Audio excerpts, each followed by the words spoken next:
Hello बच्चों, कैसे हैं। आज हम आप लोगों को सेट थियरी का एनसीईआरटी सॉल्यूशन में मिसलिनियस में जो सवाल दिए हुए हैं उसका सॉल्यूशन कराने जा रहे हैं। तो इसमें जितने भी सेट थियरी के चैप्टर हैं उन सारे चैप्टर्स का जो भी फार्मूला हो, जो भी डेफिनेशन हो, उन सारे डेफिनेशंस और सारे फार्मूलों का इस्तेमाल होगा। कुछ प्रॉपर्टीज़ हैं उनको यूज़ करके सवाल करेंगे, कुछ फार्मूले हैं उनको यूज़ करके सवाल करेंगे। तो जो भी चीज़ें आप पढ़े हुए हैं उन सारे चीज़ों का आज यहाँ इस चैप्टर में इस्तेमाल होगा। और जितनी भी चीज़ें हैं उस पूरे सेट थ्योरी के चैप्टर की, सारे चैप्टर्स के जो सवाल कराने के तरीके हैं उन सब का इसमें जो है समावेश है। मतलब कहने का ये है कि सारे फार्मूले, सारे आपके डेफिनेशंस, उन सब का कहीं ना कहीं इस्तेमाल है इसमें। तो अगर आप सेट थियरी को कायदे से पढ़े हैं तो इनके सवाल कर ले जाएंगे। अगर ध्यान से नहीं पढ़े हैं तो थोड़ी दिक्कत होगी, लेकिन घबराने की ज़रूरत नहीं है। जितना मैं बता रहा हूँ अगर उसको भी आप ध्यान से पढ़ लें, देख लें, समझ लें तो कोई समस्या नहीं आएगी।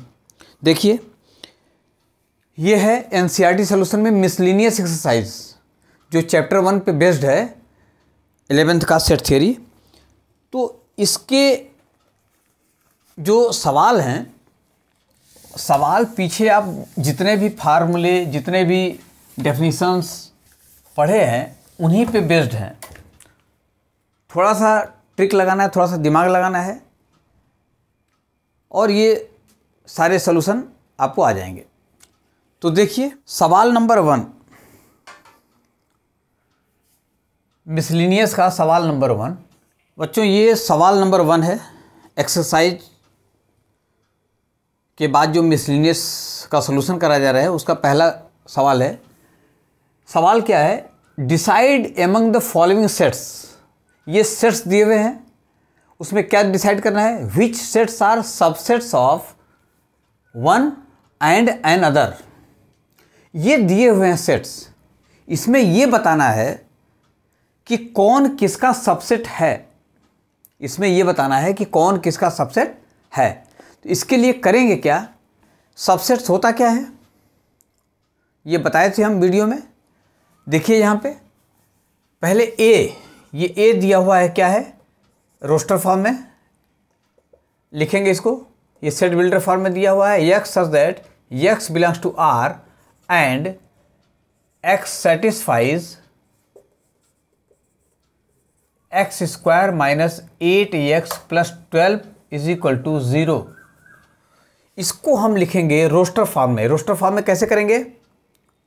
रोस्टर फॉर्म में इसको सॉल्व करेंगे।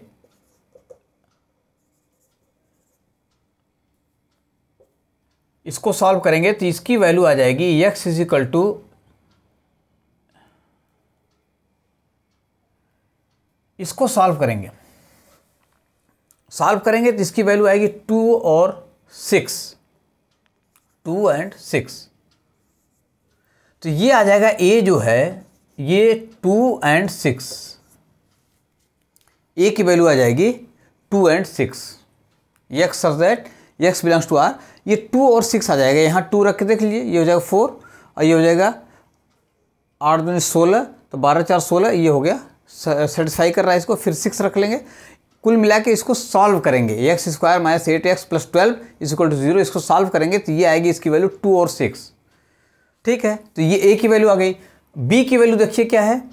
बी की वैल्यू है 2 4 6। फिर सी की वैल्यू देखिए क्या है? सी की वैल्यू है 2 4 6 8 एंड डी की वैल्यू है ओनली 6। ये दिया हुआ है। ए को हम इस फॉर्म में निकालिए, ए की वैल्यू आ गई 2 6, बी दिया हुआ है 2 4 6, सी दिया हुआ 2 4 6 8, डी दिया है 6। पूछ रहा है कि कौन किसका सबसेट है। सब का मतलब होता है छोटा, सेट का मतलब सेट। तो जो छोटा सेट हो, छोटा कहने का मतलब ये है कि अगर ये कोई x है, इसमें 1 2 3 4 हैं 4 एलिमेंट, और y कोई सेट है, इसमें केवल दिया है 1 2 3, तो ये जो y है ये x से छोटा है, तो इसको हम लिखेंगे y is subset of x। ये छोटा है, इसको बोलेंगे हम कि y इसका सबसेट है। तो उसी तरीके से इसमें हम बताएंगे कि कौन कौन सा सबसेट है और किसका सबसेट है। इसमें हम बताएंगे कि कौन किसका सबसेट है। तो सबसे पहले देखिए, जो सबसे छोटा है ये D किसका है? D किसका सबसेट है? ये केवल एक एलिमेंट है, D सबका सबसेट है। D A का भी सबसेट है, D B का भी सबसेट है, D C का भी सबसेट है। तो ये पहला हो गया आंसर में, D is subset of A, क्योंकि D में एक एलिमेंट है। फिर देखिए D सबसेट ऑफ B, क्योंकि इसमें 3 एलिमेंट है, इसमें एक एलिमेंट है। और D सबसेट ऑफ C, क्योंकि इसमें 2 4 6 8 हैं और यहाँ केवल एक एलिमेंट है। तो ये पहला हो गया। फिर देखिए ये A सबसेट है B का, क्यों? क्योंकि इसमें 2 और 6 है, इसमें 2 4 6 है, तो A सबसेट है B का। फिर देखिए B सबसेट है, A सबसेट है B का, और C का भी सबसेट है, A सबसेट C। क्यों? क्योंकि इसमें 2 4 हैं, और यहाँ पर देखिए इसमें 2 4 6 थे, इससे कम थे, यहाँ पर 2 4 6 8 हैं, और इसमें 2 ही 4 हैं, 2 और 6 हैं, तो ये B का भी सबसेट है और ये C का भी सबसेट है। तो यहाँ लिख दिए A is subset of B and A is subset of C। फिर देखिए B C का सबसेट है, B is subset of C। तो ये आंसर हो जाएंगे हमारे, क्या? D is subset of A, D is subset of B, D is subset of C, A is subset of B, A is subset of C and B is subset of C। सबसे बड़ा C है, तो इसके जितने भी हैं सब subset हो जाएंगे। तो ये पहले का आंसर है, देख लीजिए ध्यान से, सारे एलिमेंट दिख रहे हैं। तो ये जो D है, D सबसे छोटा है इसलिए इन सबका सबसेट है, A B से छोटा है इसलिए ये B का सबसेट है, A C से छोटा है इसलिए C का सबसेट है, B C से छोटा है इसलिए B C का सबसेट है। क्लियर है? समझ में आ रहा है? क्वेश्चन नंबर 2 है, in each of the following determine whether the statement is true और false. If it true prove it, if it false give an example. तो शॉर्ट में लिख दिए, determine whether statement is true और false and give reason, and give reason. Shortcut में लिख दिए हैं। देखिए इसमें सवाल नंबर 2 का first part, give reason with example. First part क्या है? If x belongs to A and A is belonging to B, then x belongs to B। If x belongs to A, statement क्या है? If x belongs to A and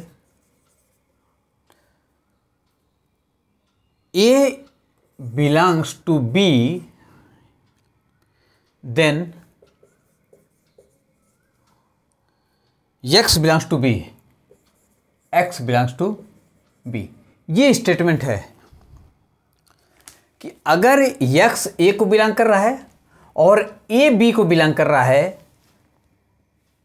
तो x B को belong करेगा। क्या ये statement सही है, true है या फॉल्स है? तो इसका आंसर हो जाएगा फॉल्स। स्टेटमेंट फॉल्स है, ये ऐसा नहीं होगा। अब इसका रीजन क्या है? रीजन हम बताते हैं। रीजन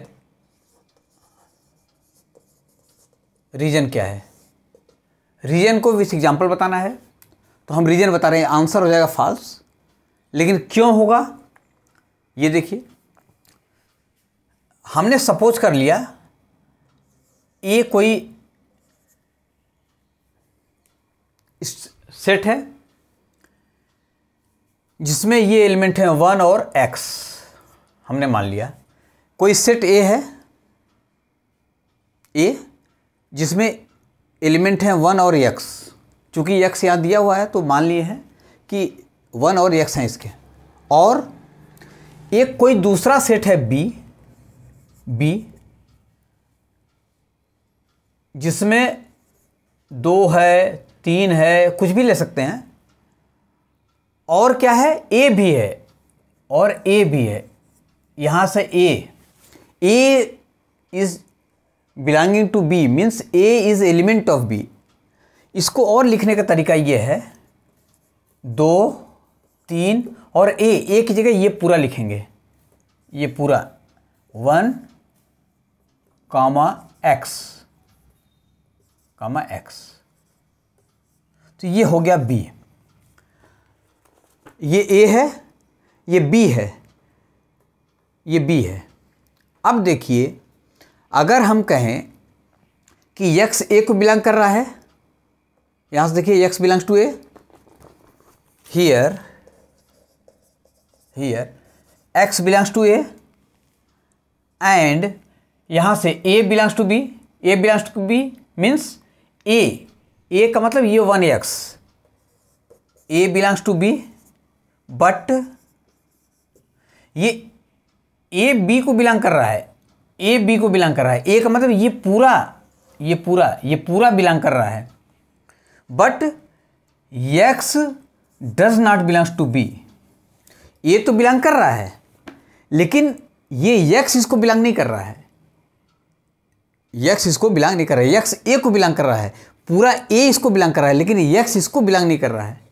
इसका मतलब यहाँ से देख लीजिए x a को बिलोंग कर रहा है, a b को बिलोंग कर रहा है, लेकिन x b को बिलोंग नहीं कर रहा है। This implies that this statement is false.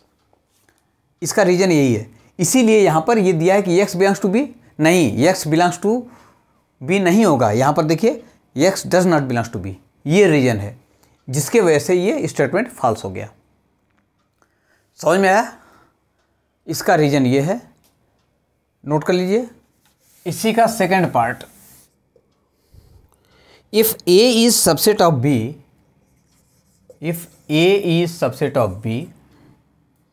and b belongs to c,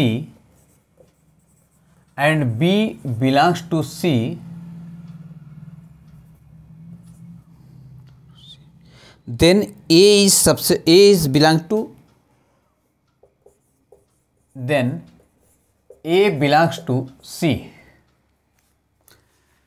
इसका आंसर क्या हो जाएगा? यहां देखिए स्टेटमेंट है कि if a is subset of b and b is element of c, a b का सबसेट है और b जो है c का एलिमेंट है, तो क्या a c का एलिमेंट होगा? नहीं होगा। क्यों नहीं होगा? उसका रीजन देखिए। इसका आंसर हो जाएगा कि ये स्टेटमेंट कैसा है, ये स्टेटमेंट फॉल्स है। ये स्टेटमेंट पूछ रहा है ट्रू है या फॉल्स है, तो आंसर में आ जाएगा ही दिस स्टेटमेंट इज फॉल्स। इसका रीजन क्या है? रीजन देखिए, कोई एक एग्जांपल ले लीजिए। हमने मान लिया लेट a ये है 1, हमने सेट a मान लिया कि उसमें एक एलिमेंट है 1, दूसरा सेट b मान लेंगे, ऐसा मानेंगे कि वो a जो है b का सबसेट हो जाए, तो इसमें मान लिया 1 और 2, 1 2 1 2,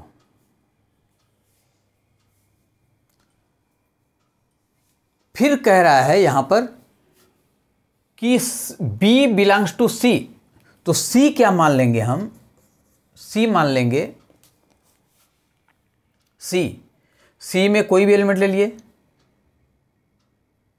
3 4 और बी क्या है, ये है वही 3 4 और बी की जगह ये पूरा लिख लिए, क्या 1 और 2।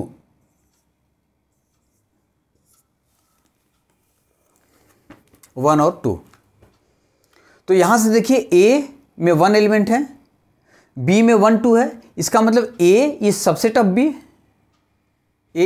बी, और यहां पर देखिए बी जो है वो सी का एलिमेंट है, यहां पर एलिमेंट है, सबसेट और एलिमेंट में अंतर है, ये बी सी का एलिमेंट है, इसलिए इसके अंदर लिख सकते हैं एलिमेंट है, तो बी का पूरा चीज इस तरह से लिख सकते हैं, ये 1 2। क्लियर है। अब देखिए यहां से A is subset of B, and यहां से B is belonging to C, क्योंकि बी इसमें है, B is belonging to C. अब देखना यह है कि क्या ए सी को बिलोंग कर रहा है, ए कहीं दिख रहा है, इसमें ए कहीं है, नहीं है। इसके अंदर अगर ए होता तो हम कहते कि A is belonging to C, but here A is not belonging to C, but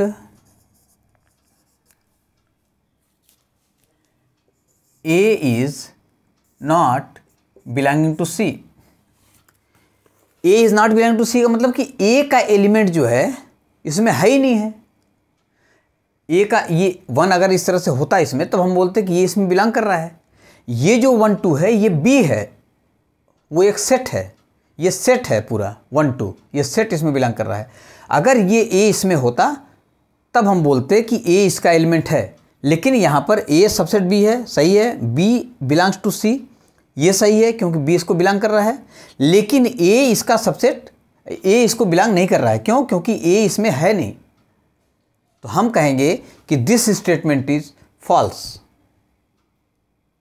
यहां पर दिया है कि ए इसको बिलोंग करेगा, लेकिन आंसर में क्या रहा है कि ए इसको बिलोंग नहीं करेगा। एग्जाम्पल ये दे दिए हैं, तो ये इसका रीजन है क्यों फॉल्स है। क्लियर है? समझ में आ रहा है? फिर देखिए, बस कॉन्सेप्ट लगाना है सबसेट का और एलिमेंट का, सबसेट का और एलिमेंट का।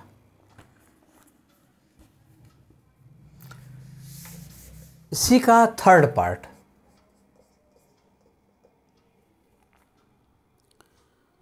If A is subset of B, if A is subset of B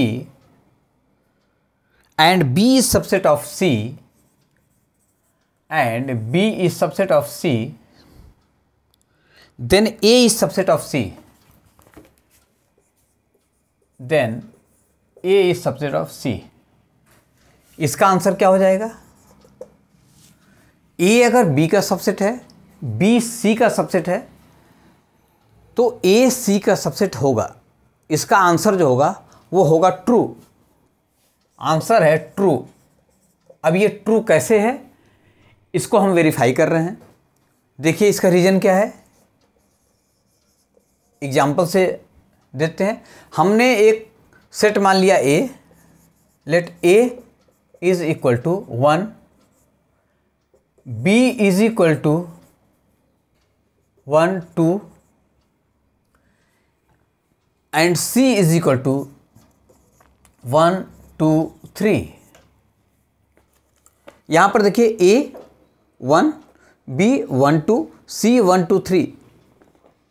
अब यहां से देखिए कि A जो है here A is subset of B, and यहां पर इसमें 1 2 3 है और इसमें केवल 1 2 है, तो ये B इसका सबसेट हो जाएगा C का। मतलब A सबसेट है B का और B सबसेट है C का।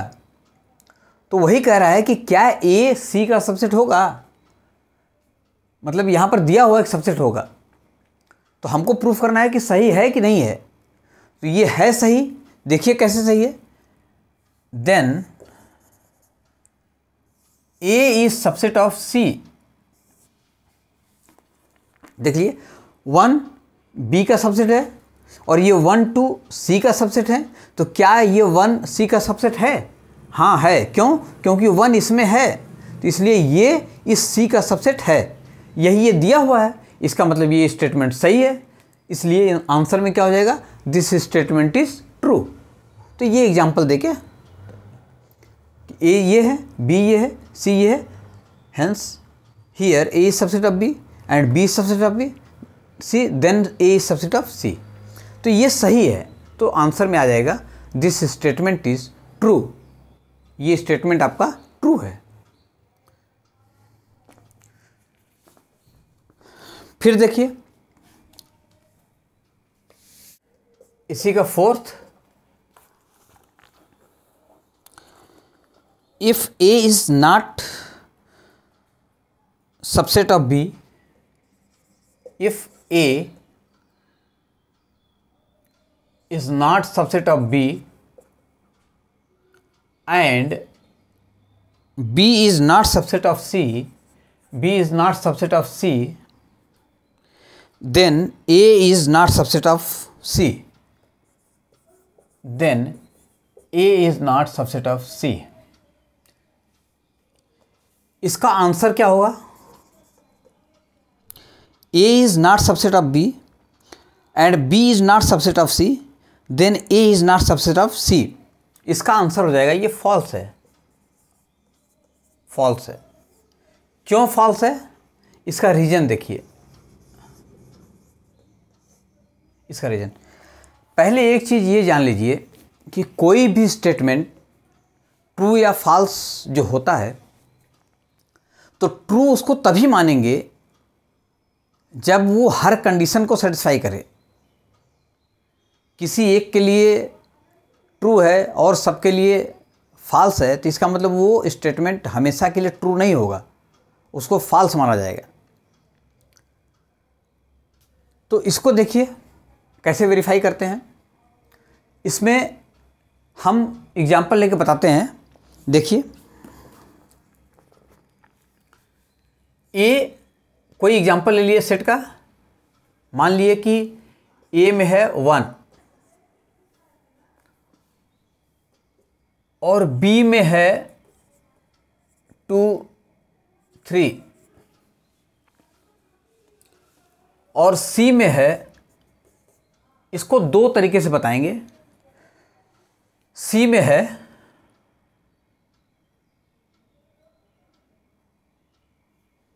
ए बी का सबसेट नहीं है, ले लिए। बी सी का सबसेट नहीं है, तो यहां 4 5 ले लिए। देखिए यहां पर क्या है, हियर ए इज 1 इसका सबसेट है नहीं, A not subset of B and B में 2 3 है, यहां 4 5 है, B is not subset of C. तो ये देखना है तो क्या ए भी इसका सबसेट नहीं है। इसका मतलब ये हो गया कि A is not subset of सी। इस हिसाब से देखा जाए अगर, तो हम कहेंगे कि ये ट्रू है। अगर इस हिसाब से देखा जाए तो हम कहेंगे कि ये स्टेटमेंट क्या है, ट्रू है। लेकिन ये ट्रू नहीं है, यही तो बताना है हमें। अब इसको हम दूसरे एग्जाम्पल से यहाँ दिखाते हैं कि ये फॉल्स कैसे है। देखिए let A is equal to 1, B is equal to 2 3 2 3, A is equal to 1, B is equal to 2 3। लेकिन सी कोई एग्जाम्पल ले लिए हम 1 4 का। ए 1 है, बी 2 3 है और सी कोई एग्जाम्पल लिए 1 4 का। ये ध्यान देने वाली बात है कि यहाँ प्रूफ किए हैं कि ये ए अगर बी का सबसेट नहीं है, बी सी का सबसेट नहीं है, तो ए भी सी का सबसेट नहीं होगा। अगर इस हिसाब से देखा जाए तो ये स्टेटमेंट ट्रू है, लेकिन आंसर हमारा फॉल्स है। फॉल्स क्यों है? देखिए ए का सब ए जो है ये ले लिए हैं, जिसमें एक एलिमेंट है 1, बी 2 3, सी 1 4 ले लिए हैं। अब यहाँ से देखिए क्या होगा। यहाँ से देखिए A is subset of B है, नहीं है, A is not subset of B. Here A is not subset of B and ये 2 3 है, ये 1 4 है। B is not subset of C। यहाँ अगर ध्यान से देखिए तो यहाँ पर क्या है कि ये A B का सबसेट नहीं है और B C का सबसेट नहीं है। तो जब B C का सबसेट नहीं है तो फिर देखिए A और C में रिलेशन है। यहाँ पर A में 1 है, यहाँ पर C में 1 और 4 है। तो यहाँ पर क्या आ जाएगा, A is subset of C। A is subset of C। A is subset of C। यहाँ पर देखिए A B का सबसेट है, नहीं है, A B का सबसेट नहीं है, B C का सबसेट नहीं है, लेकिन A C का सबसेट है। यहाँ पर लिखेंगे कैसे, थोड़ा इसको फिर से लिख दे रहे हैं, देखिए लिखेंगे कैसे। Here A is not subset of B and B is not subset of C, but A is subset of C। A is subset of C। इस एग्जाम्पल से A B का सबसेट नहीं है, B C का subset नहीं है, लेकिन A C का सबसेट है। तो अगर हम ऐसा एग्जाम्पल दे सकते हैं तब हम कहेंगे कि ये स्टेटमेंट ट्रू नहीं है, ये स्टेटमेंट फॉल्स है। जब हमेशा के लिए हो जाता तब हम कहते हैं कि ये फॉल्स नहीं है, तब ट्रू है। लेकिन इस एग्जाम्पल से देखिए, यहाँ जो एग्जाम्पल्स दिए हैं, इस एग्जाम्पल से लग रहा है कि ये स्टेटमेंट ट्रू है, लेकिन यहाँ जो एग्जाम्पल दिए हैं इस स्टेटमेंट से लग रहा है कि ये फॉल्स है। इसका मतलब कि ये फॉल्स है, ये ट्रू नहीं है। तो अगर पूछे कि केवल एग्जाम्पल दीजिए तो बस ये वाला एग्जाम्पल दे देंगे कि ये ट्रू है कि नहीं है, तो बस ये एग्जाम्पल दे दीजिए। क्लियर है? कोई भी चीज़ इन जनरल अगर सत्य है तो वो सत्य ही रहेगी। किसी एक चीज़ के लिए अगर वो फॉल्स हो गई तो फिर वो इन जनरल ट्रुथ नहीं होगा, इन जनरल वो सही नहीं होगा। किसी न किसी के लिए अगर वो फॉल्स हो जा रहा है तब हम कहेंगे ये इन जनरल ट्रू नहीं है। वही एग्जाम्पल लेके यहाँ बताए हैं। तो इसका आंसर हो जाएगा कि इट इज़ फॉल्स। ये देख लीजिए इस एग्जाम्पल से। क्लियर है? फिर फिफ्थ, इसी का fifth part, if x belongs to A, if x belongs to A and A is subset of B and A is subset of B, if x belongs to A and A is subset of B, then x belongs to B, then x belongs to B। इसका answer क्या होगा? कह रहा है कि अगर x A को belong कर रहा है और A B का सबसेट है तो क्या x B को बिलोंग करेगा? गलत लिख दिए हैं, ये x belongs to A and ये A is subset of B, नहीं, A is not subset of B, A is not subset of B, ये है। तो कह रहा है कि क्या x B को बिलोंग करेगा? हाँ सही। If x is belonging to A and A is not subset of B, then x belongs to B। इसका आंसर हो जाएगा फॉल्स। अगर A का एलिमेंट x है और A B का सबसेट नहीं है तो x B को बिलोंग किसी भी कीमत पर नहीं करेगा। एग्जाम्पल देखिए, रीजन या एग्जाम्पल जो भी लिख लीजिए। हमने मान लिया ये x बिलोंग्स टू A,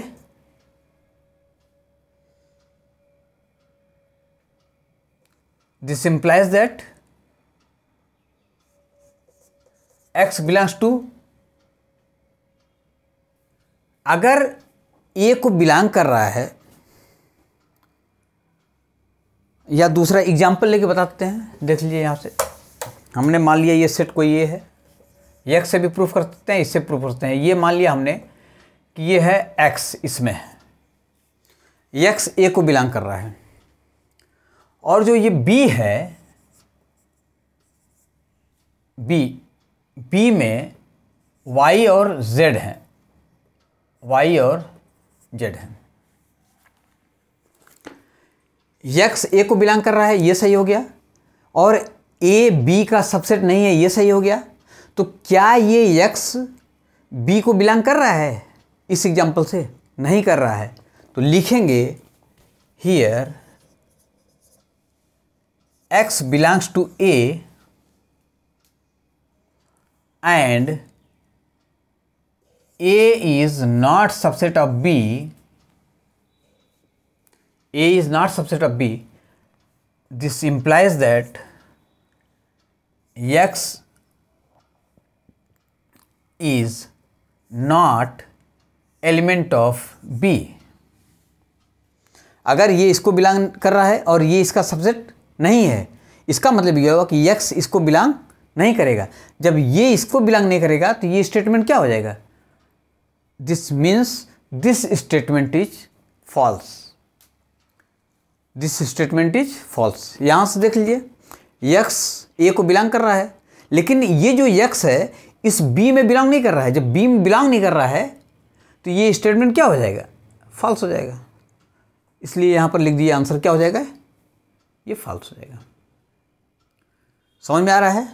छोटा छोटा एग्जाम्पल लेके बताना है, लेकिन एग्जाम्पल ऐसा होना चाहिए जो इन सारे कंडीशन को फुलफिल करे। अगर इन कंडीशंस को फुलफिल नहीं करेगा तो फिर हमारा आंसर गलत हो जाएगा। देखिए जैसे इसमें है ए एक्स ले लिए जो ए को बिलोंग कर रहा है, बी में वाई जेड ले लिए। अब ये वाई जेड जो है और ये एक्स में कोई रिलेशन है? कहीं नहीं है। मतलब ये जो ए है ये बी का सबसेट नहीं है। सबसेट होने के लिए इसके जो एलिमेंट हैं वो इसमें होने चाहिए, इसमें इसका एलिमेंट नहीं है ए का। तो इसका मतलब कि ए सबसेट बी नहीं है। यहाँ लिख दिए A subset not B, A is not subset B. इसका मतलब हुआ कि यक्स जो है बी को बिलोंग नहीं करेगा। तो यही लिखे हैं कि here x belongs to A and A is not subset B. This implies that x does not belongs to B. जब x does not belongs to B, लेकिन यहाँ पर दिया है कि यक्स बिलोंग्स टू बी, इसका मतलब ये ट्रू नहीं है, ये फॉल्स है। अगर ऐसा रहता तब ट्रू रहता।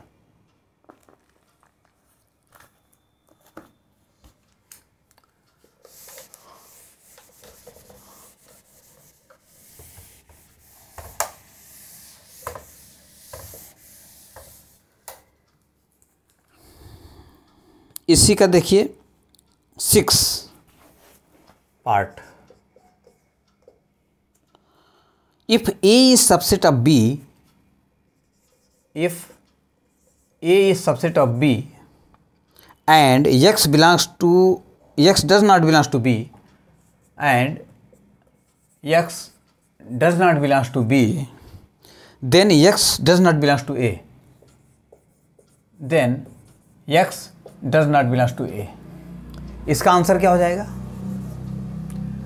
यहां पर देखिए यक्स पहले ए बी का सबसेट है और यक्स बी को बिलोंग नहीं कर रहा है, तो क्या यक्स ए को बिलोंग करेगा?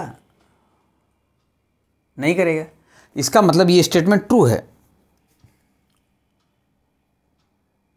ये स्टेटमेंट जो है ये ट्रू है। इसका आंसर हो जाएगा ट्रू।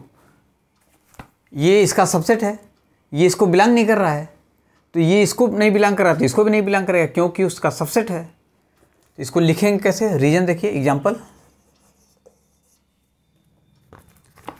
ये देखिए, अगर हम कह रहे हैं कि x belongs to does not belongs to B, this implies that x does not belongs to A. क्यों? क्योंकि A is subset of B। X does not belongs to A, B. Here X does not belongs to B means X does not belongs to A. क्यों? क्योंकि A is subset of B. A is subset of B. यही इसका reason है कि X अगर इसको belong नहीं कर रहा है, इसका मतलब X इसको भी बिलोंग नहीं करेगा। क्यों नहीं कर रहा है? क्योंकि A B का सबसेट है। A B का सबसेट है। एग्जाम्पल और ले लें, जिससे मान लीजिए कि ए ले लिए हम 1 2, बी ले लिए हम 1 2 3। अगर हम कहें कि 4 does not belongs to B, इसका मतलब ये हो गया कि जब 4 इसमें नहीं है तो 4 डज नॉट बिलोंग्स टू ए। अगर 4 इसमें नहीं है तो 4 इसमें भी नहीं होगा। क्यों? क्योंकि ये तो इसका सबसेट है। अगर इसमें होता तो इसमें भी होता। तो ऐसे लिखें या ऐसे एग्जाम्पल दे के लिखें, ये दोनों एक ही चीज़ है। तो ये इसका आंसर हो जाएगा ट्रू। तो ये सवाल नंबर 2 का लास्ट पार्ट था। तो ये छोटे छोटे सवाल हैं।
देखिए next question number 3।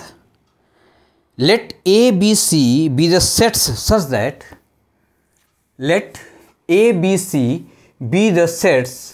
Such that A union B is equal to A union C, ये दिया हुआ है, and A intersection B is equal to A intersection C so that B is equal to C.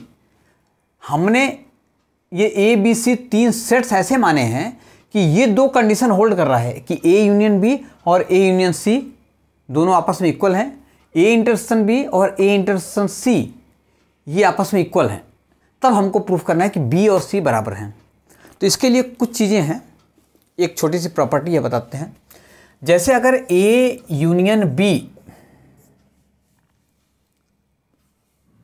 Intersection B अगर हो जाए, A union B intersection B हो जाए तो इसकी वैल्यू आती है बी। अगर यही रहे A union B intersection A हो जाए तो ये आ जाएगा ए। तो इन सब का इस्तेमाल करेंगे। ये प्रॉपर्टी है कि अगर ए यूनियन बी है और उसका इंटरसेक्शन बी है तो बी। ए यूनियन बी का मतलब होता है या तो ए में हो या तो बी में हो, या तो ए में हो या तो बी में हो। और यहाँ पर दिया है तो अगर इन दोनों से हम देखें तो इसका इंटरसेक्शन निकालेंगे तो बी ही आएगा। यहाँ पर A union B intersection A अगर दे दिया है तो ए आएगा। मतलब जिसके साथ हम इंटरसेक्शन लेंगे वही चीज़ आ जाएगी यहाँ पे। तो इसका इस्तेमाल करेंगे। ये एक प्रॉपर्टी है, आएगा बीच में। ये है property A union B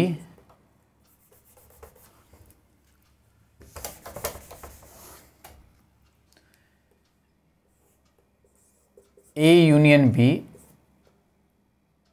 intersection B is equal to B.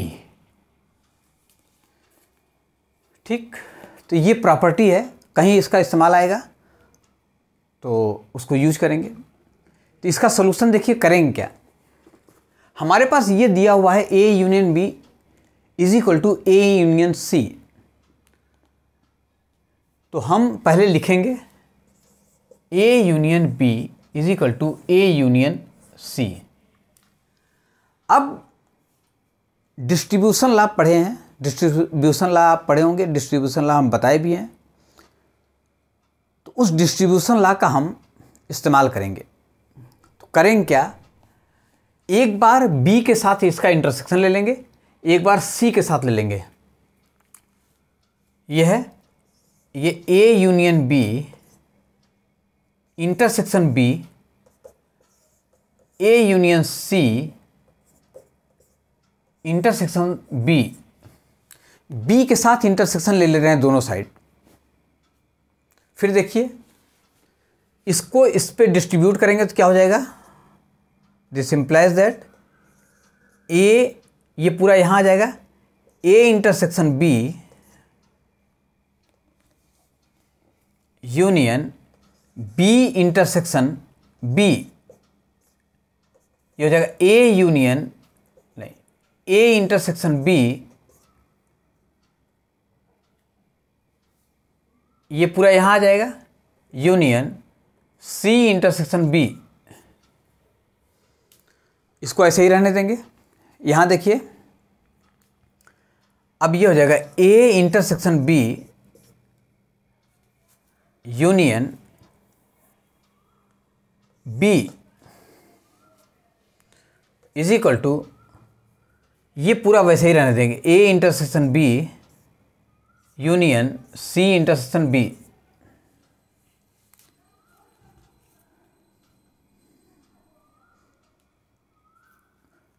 ये यहाँ पर थोड़ा उल्टा हो गया है, ये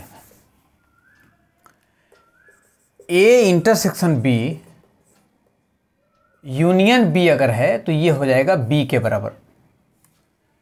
A intersection B union B अगर है तो बी के बराबर हो जाएगा। क्यों हो जाएगा, यहाँ से देखिए, ए और बी, यहाँ से देखिए ए और बी दोनों का इंटरसेक्शन का मतलब हुआ कि या ए भी होगा बी भी होगा, दोनों में कोई ना कोई चीज़ कॉमन है। तो हम मान लिए बी है, तो बी और बी का यूनियन क्या होगा, बी ही होगा। तो ए इंटरसेक्शन बी, उल्टा लिख दे, A intersection B is equal to, sorry, A intersection B union B is equal to B, ये हो जाएगा।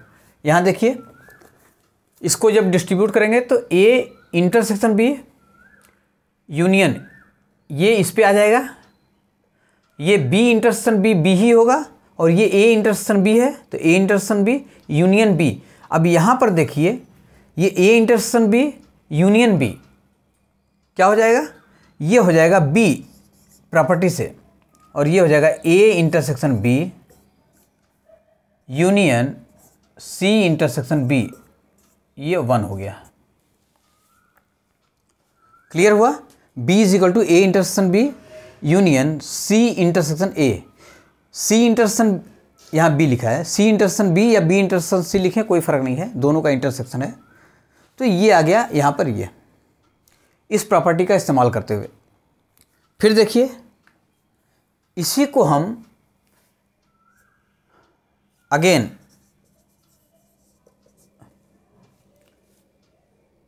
यहाँ पर हम अब ले लेंगे सी का, ये दिया है A union B is equal to A union C.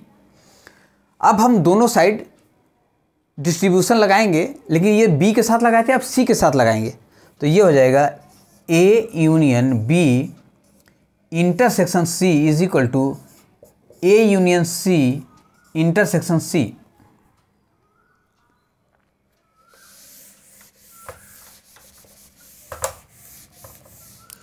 ये जो चीज़ आई है इसको ऊपर लिख ले रहे हैं, B is equal to A intersection B union C intersection B, ये 1। यहाँ से इसको साफ कर दे रहे हैं। अब इसको डिस्ट्रीब्यूट करिए, देखिए ये यहाँ आ जाए, इसको इस पे ले आएंगे तो ये हो जाएगा, this implies that A intersection C union B intersection C, ये आ गया इस पे यूनियन, ये आ गया इस पे B intersection C is equal to, फिर इसको इस पे डिस्ट्रीब्यूट करेंगे तो ए इंटरसेक्शन सी, फिर इसको इस पे करेंगे union C intersection C, C intersection C. फिर यहाँ देखिए, ये A intersection C union C intersection C, C हो जाएगा। फिर देखिए, ये ए इंटरसेक्शन सी यूनियन सी, यहाँ देखिए ए इंटरसेक्शन सी यूनियन सी, अगर ये लिखें हम ए इंटरसेक्शन सी यूनियन सी तो ये हो जाएगा सी के बराबर। A intersection C union C is equal to C हो जाएगा। तो इसकी जगह, पूरे की जगह हम क्या लिख सकते हैं, सी, मतलब ये हो गया A intersection C union B intersection C is equal to C. Is equal to C. अब यहाँ पर देखिए ए इंटरसेक्शन बी है और यहाँ पर बी इंटरसेक्शन सी है, तो ये तो सही है। यहाँ ए इंटरसेक्शन सी है तो हमारे पास ए इंटरसेक्शन सी की जगह ए इंटरसेक्शन बी लिख सकते हैं। दिस इम्प्लाइज दैट, इसको ऐसे लिख लें, C is equal to A intersection C union B intersection C. अब ए इंटरसेक्शन सी की जगह ये लिखेंगे, ये A intersection B union B intersection C, तो ये सी की वैल्यू हो गई। अब देखिए यहाँ से A intersection C, A intersection B union C intersection B. यहाँ देखिए A intersection B union B intersection C, तो सी बी लिखे, बी इंटरसेक्शन सी या सी इंटरसेक्शन बी, दोनों में कोई फर्क नहीं है। तो ये राइट हैंड साइड की चीज़ दोनों की सेम है, इसका मतलब बी और सी आपस में क्या हो जाएगा, बराबर हो जाएगा। From one and two B is equal to C, यही प्रूफ करना था। From one and two B is equal to C, तो कहने का मतलब हमको ये प्रॉपर्टी यूज करनी है। ये प्रॉपर्टी है कि अगर ए और बी का इंटरसेक्शन है और फिर बी के साथ उसका यूनियन ले लेंगे तो बी आ जाएगा। अगर यही ए के साथ यूनियन ले लेते तो ये ए आ जाता है। तो इन्हीं का इस्तेमाल किए हैं इसमें, और कुछ नहीं है। सवाल में कहीं कोई दम नहीं है, बस खाली प्रॉपर्टी का इस्तेमाल किए हैं, प्रॉपर्टी यूज़ किए, ये रिजल्ट आ गया बी इक्वल टू सी। एक बार बी के साथ इंटरसेक्शन ले लिए, ये दिया हुआ है, ये दिया हुआ है, इसके साथ बी का इंटरसेक्शन एक बार ले लिए, फिर इसी के साथ सी का इंटरसेक्शन ले लिए। जो चीज़ें आई वो दोनों आपस में बराबर आएंगी, बीच में इसका इस्तेमाल कर लेंगे और फिर दिखा देंगे कि बी और सी आपस में इक्वल है। समझ में आया?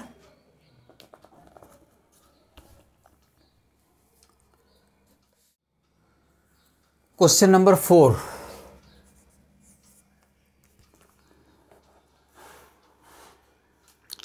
so that the following 4 conditions are equivalent, so that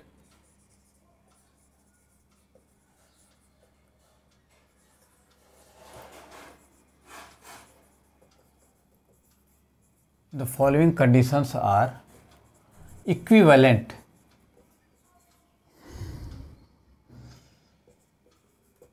ये कंडीशन क्या दिया हुआ है ये देख लीजिए। पहला दिया है a minus B is equal to 5। दूसरा दिया हुआ है, नहीं, पहला है a is subset of b, a is subset of b। दूसरा दिया है a minus B is equal to 5।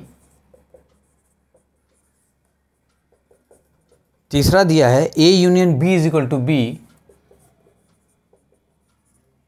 और फोर्थ दिया है a intersection b is equal to a। ये नेक्स्ट क्वेश्चन है, क्वेश्चन नंबर 4। कह रहा है कि so that the following conditions are equivalent. ये दिखाना है कि ये सारे कंडीशंस इक्विवेलेंट हैं, इक्विवेलेंट हैं, एक दूसरे के तुल्य हैं, इक्विवेलेंट हैं। तो इसको दिखाने के लिए हम क्या करेंगे, इसको ले लेंगे, इसको प्रूफ कर देंगे, इसको ले लेंगे, इसको प्रूफ कर देंगे, मतलब किसी से किसी को प्रूफ कर देंगे तो ये इक्विवेलेंट हो जाएगा। कहने का मतलब ये है। तो देखिए इसको कैसे प्रूफ करेंगे, इसको कैसे प्रूफ करते हैं। पहले इन दोनों को ले लेते हैं, फ्रॉम 2 and 1। पहले 1 और 2 को ले लेते हैं, पहले 1 2 को ले लेते हैं, देखते हैं क्या आता है। तो पहले तो ये देखिए कि a माइनस बी क्या होता है, a माइनस बी क्या होता है, इस पर फोकस डालिए। a माइनस बी का मतलब होता है वो एलिमेंट जो a में हो लेकिन b में ना हो, a में हो लेकिन b में ना हो। एग्जाम्पल एक बताते हैं, जैसे ये a है, 1 2 3 है, और b है, ये 2 है, 3 है, 4 है। तो a माइनस बी क्या होगा, a में हो b में ना हो। तो यहाँ क्या हो जाएगा, a में हो, a में 1 है, b में 2 है तो नहीं लिखेंगे, 3 है नहीं लिखेंगे, बस ये हो जाएगा। ए में हो लेकिन बी में ना हो तो ये हो जाएगा ए माइनस बी। लेकिन अगर ये ए माइनस बी हो गया, अगर यही हम कहें कि ये दिया हुआ है ऐसे 1 2, यहाँ भी दिया हुआ 1 2, तब ए माइनस बी क्या हो जाएगा, ए माइनस बी क्या हो जाएगा। इस कंडीशन में ए माइनस बी क्या हो जाएगा कि अगर ए में भी 1 2 दिया है, बी में भी 1 2 दिया है, तो ए माइनस बी का मतलब हुआ जो ए में हो बी में ना हो। तो यहाँ पर देखिए ए में भी है बी में भी है, तो इसका मतलब कोई एलिमेंट नहीं है, इसका मतलब ये हो जाएगा फाई। इसका मतलब हुआ कि ए और बी में जो एलिमेंट हैं वो कॉमन है। अगर इसमें x है तो इसमें भी x है, इसमें y है तो इसमें भी y है, इसमें 1 2 है तो इसमें भी 1 2 है। ए माइनस बी का मतलब अगर फाई आ रहा है, इसका मतलब है कि दोनों में जो भी एलिमेंट हैं वो कॉमन है। ठीक, इसी का इस्तेमाल करेंगे। देखिए here a minus B is equal to phi. This implies that if x belongs to A, this implies that x belongs to B। क्यों? क्योंकि a minus B is equal to phi है, a minus B is equal to phi है, मतलब दोनों में कोई ना कोई एलिमेंट है जो कॉमन है। तो हमने यही मान लिया x कॉमन है। तो अगर x a का एलिमेंट है, इसका मतलब है कि x b का भी एलिमेंट है, तभी ये फाई आ रहा है। अगर x a का एलिमेंट है तो x b का भी एलिमेंट होगा, जो एग्जांपल देके बताए थे, तभी तो ये फाई आ रहा है। इसका मतलब ये हो गया, दिस इम्प्लाइज दैट x अगर a है का एलिमेंट तो x b का एलिमेंट है। इसका मतलब हो गया कि a is subset of b, a is subset of b। ये देखिए दूसरे से चले थे, पहला प्रूफ हो गया a is subset of b, दूसरे से पहला वाला प्रूफ हो गया। क्लियर है? फिर देखिए first and third, from first and third. Subset का डेफिनेशन यही है कि अगर ये इसका सबसेट है, इसका मतलब x, अगर x इसका एलिमेंट है तो x इसका भी एलिमेंट होगा, तब ये इसका सबसेट है। सबसेट का डेफिनेशन जो बताए हैं। अब देखिए A union B is equal to B, यहाँ से देखिए A union B is equal to B है। अगर A union B is equal to B है, ठीक है। अब हम क्या करेंगे, let x belongs to A, let x belongs to A। अगर x A को बिलोंग कर रहा है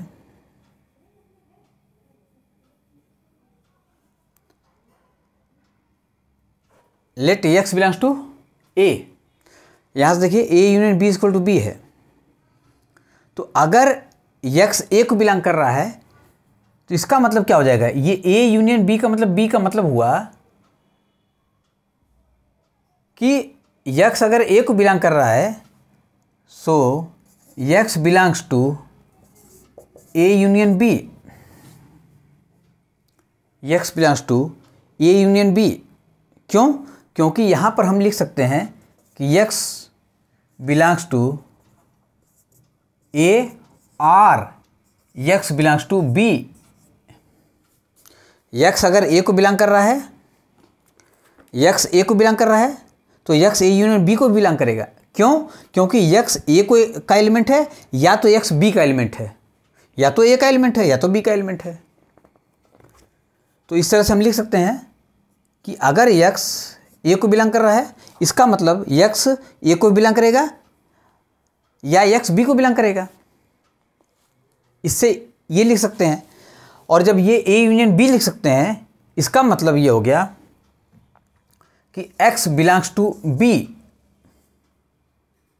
x बिलोंग्स टू B। जब x बिलोंग्स टू B हो गया, इसका मतलब ये हो गया कि A is subset of B।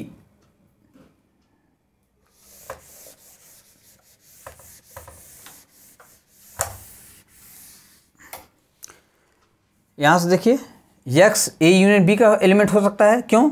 X ए का है तो यक्स ए यूनियन बी का हो सकता है। क्यों? क्योंकि यक्स ये है, यक्स ए को का एलिमेंट होगा या यक्स बी का होगा, तो हम ए यूनियन बी का लिख सकते हैं। और ए यूनियन बी का है, इसका मतलब कि ए यूनियन बी बी के बराबर है, तो इसका मतलब यक्स बी का एलिमेंट है। तो हम चले थे कि यक्स ए का एलिमेंट है, और यहाँ पर दिखा दिए कि यक्स ए यूनियन बी का भी एलिमेंट हो सकता है। इसका मतलब दिस इम्प्लाइज दैट, और ए यूनियन बी किसके बराबर है? बी के बराबर है। इसका मतलब कि यक्स बी का एलिमेंट है, ये बी के बराबर है। इसका मतलब ये हो गया कि जब यक्स ए लेके चले थे कि x is belonging to A, और आ गया x belonging to B, this implies that A is subset of B 1।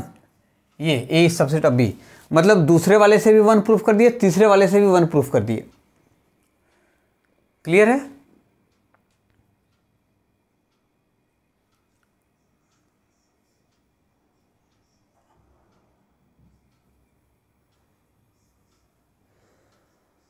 तो ये 1 2 3 ये इक्विवेलेंट हो गए। अब फोर्थ 1 2 3 ये तीनों इक्विवेलेंट हो गए, क्योंकि दूसरे को लेके पहला प्रूफ कर दिए, तीसरे को लेके पहला प्रूफ कर दिए। अब बचा है चौथा।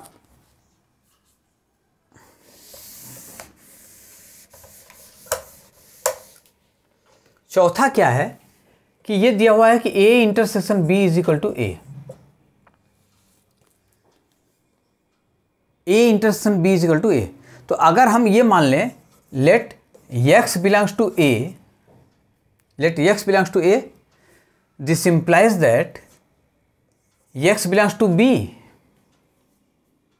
हमने मान लिया कि एक्स ए का एलिमेंट है, हमने मान लिया कि एक्स ए का एलिमेंट है। तो एक्स अगर ए का एलिमेंट है तो यहां से देख लीजिए, फिर से बता दे रहे हैं, हमने मान लिया कि एक्स ए का एलिमेंट है, एक्स ए का एलिमेंट है, this implies that x belongs to A intersection B. ऐसे देख लें, अगर ए का एलिमेंट है तो ए इंटरसेक्शन बी का हो सकता है। क्यों? क्योंकि x belongs to A and x belongs to B. तो यहां पर ये लिख सकते हैं हम कि एक्स बिलोंग्स टू बी। अगर एक्स ए का एलिमेंट है तो ए की जगह हम ये लिख सकते हैं, और चूंकि ए का एलिमेंट है तो बी का भी एलिमेंट होगा, and x belongs to A and x belongs to B. तो हम इस तरह से लिख सकते हैं कि x belongs to B. This implies that अगर ये ए का एलिमेंट था और बी का एलिमेंट मिल गया तो हम लिखेंगे कि A is subset of B. इससे ये प्रूफ हो गया कि इससे भी हम फर्स्ट वाला निकाल लिए। तो कहने का मतलब ये है कि 1 2 3 4 सारे जो हैं ये दिए हुए हैं, ये सारे इक्विवेलेंट हैं। देखिए, सेकंड वाले से फर्स्ट निकाल लिए, थर्ड वाले से फर्स्ट निकाल लिए, इससे भी फर्स्ट निकाल लिए। इसका मतलब ये है कि ये सारे जो दिए हुए हैं ये क्या हैं? ये सब इक्विवेलेंट हैं। करना कुछ नहीं है, बस ये जो दिया हुआ है उसी का इस्तेमाल करना है। फिर से बता दे रहे हैं, देखिए, जैसे ये दिया है कि A intersection B equal to A, तो ए इंटरसेक्शन बी का मतलब हुआ ये एक्स अगर ए इंटरसेक्शन बी का एलिमेंट है, इसका मतलब हो गया कि x belonging to A and x belonging to B. इसका एलिमेंट है तो इसका भी होगा, और अगर यही x belonging to A union B रहेगा तब क्या हो जाएगा? एक्स बिलोंगिंग टू ए या तो ए का होगा या एक्स बी का होगा, एक्स ए का होगा या एक्स बी का होगा। इन्हीं सब का इस्तेमाल करना है। जैसे यहाँ पर देखिए, हम मान लिए कि एक्स ए का एलिमेंट है, इस ए का एलिमेंट है, एक्स बिलोंगिंग टू ए। तो अब इस ए की जगह हम ये लिख सकते हैं x belonging to A intersection B. अब अगर एक्स ए का एलिमेंट है तो एक्स बी का भी एलिमेंट होगा बाय डेफिनेशन ऑफ इंटरसेक्शन। तो एक्स बी का भी एलिमेंट है, तो हम ए को छोड़ दिए, एक्स बी को लिख दिए, क्योंकि ये तो माने ही हैं। फिर यहाँ पर अगर एक्स ए से चलकर एक्स बी में आ गए हम तो ये इसका सबसेट होगा। क्लियर है? तो इससे ये जाहिर हो गया कि ये चारों आपस में क्या हैं? इक्विवेलेंट है। Hence all are equivalent.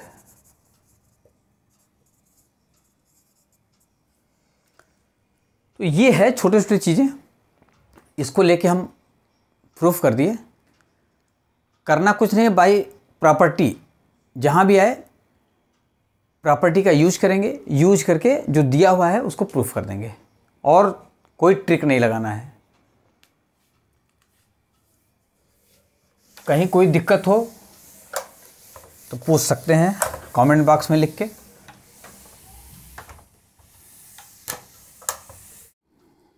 Question number 5, so that if A is subset of B, then C minus B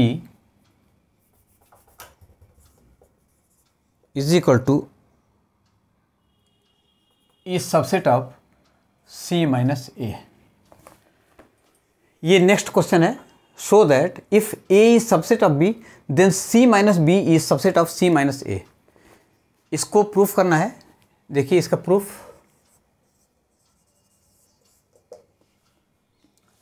ये दिया हुआ है C माइनस बी इस subset of C minus A, proof करना है। ये दिया है A इस सबसेट ऑफ B। तो हम यहाँ से ले लेते हैं let X belongs to C minus B. This implies that X belongs to C and X does not belongs to B। By definition X अगर C को बिलोंग करता है तो X B को बिलोंग नहीं करेगा, C माइनस बी के definition से। This implies that X belongs to C and X does not belongs to A because A is subset of B। A B का सबसेट है, यहाँ दिया हुआ है, तो हम B की जगह A लिख सकते हैं। This implies that X belongs to C minus A। This implies that X belongs to C minus B implies that X belongs to C minus A। This implies that C minus B is subset of C minus A। C minus A, यही proof करना था। यहाँ से चले और यहाँ पहुँच गए इसका इस्तेमाल करते हुए। ये आ गया, बस केवल B की जगह A रख देना है। क्यों?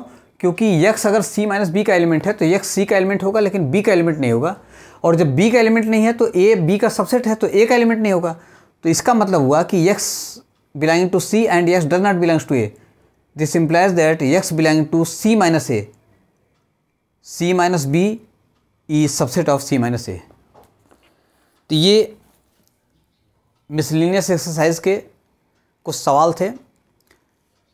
ये 1 से लेके 5 तक जो सवाल बताए हैं, इसमें कहीं कोई डाउट हो तो कमेंट बॉक्स में लिख के आप पूछ सकते हैं। अगर ये वीडियो आपको अच्छा लगा तो इसको लाइक करें, सब्सक्राइब करें और अपने यार मित्रों को बताएं। कहीं कोई डाउट हो तो ज़रूर कमेंट बॉक्स में लिखें। बहुत बहुत धन्यवाद।